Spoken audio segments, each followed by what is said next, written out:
இப்ப நாங்க இதுல வெளியில இருந்து உள்ளூர் உற்பத்திகள் இந்த ப்ராடக்ட்ஸை தான் எடுக்கிறோம். அதுல எடுத்து கலர் கோட்டிங் அந்த 3 சுகர் சோல்ட் ஃபேட் மூண்டையும் தான் மெயினா இங்க அளப்பம். மற்றது எல்லா டிட்டர்மினேஷனும் அது தவிரவும் இருக்கும். இப்ப நாங்க செய்யற test சோல்ட்டுக்கான determination.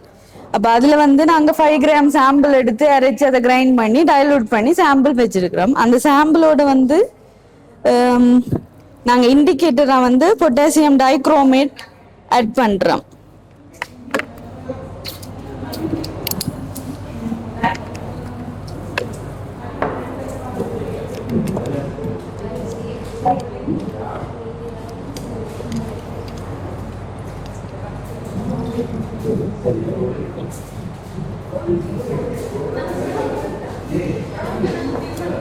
2 milliliter potassium dichromate add பண்ணும்போது அதோட கலர் சேஞ்ச் yellow கலரா மாறும்.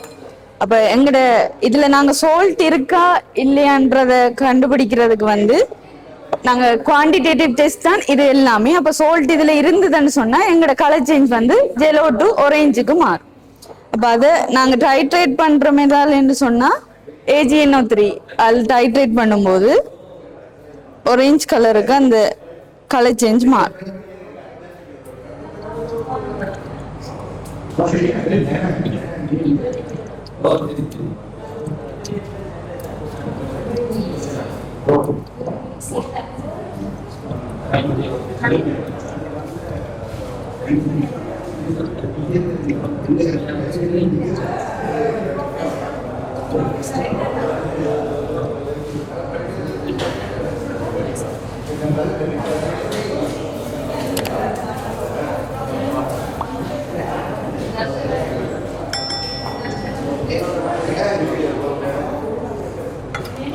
இதுதான் எங்க ஜெலோ கலருக்கு பிறகு இருக்கிற கலர் சேஞ்ச் ஆரஞ்சு.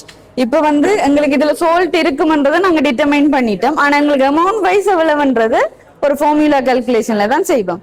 அது செய்த பிறகு திரும்ப நாங்க அந்த கலர் கோடுன்னு சொல்றது low, medium, high, green, amber, red. அப்ப அந்த ரேஞ்ச் அதுக்குரிய ரேஞ்ச் இப்ப ஒரு ஃபுட்டுக்கு இந்த ரேஞ்சில தான் அந்த சாம்பிள் கலர் கோட் இருக்கணும்ன்றதை பார்த்து நாங்க அதுக்குரிய கலர் கோட்டை அவைக்கு ப்ரொவைட் பண்ணோம்.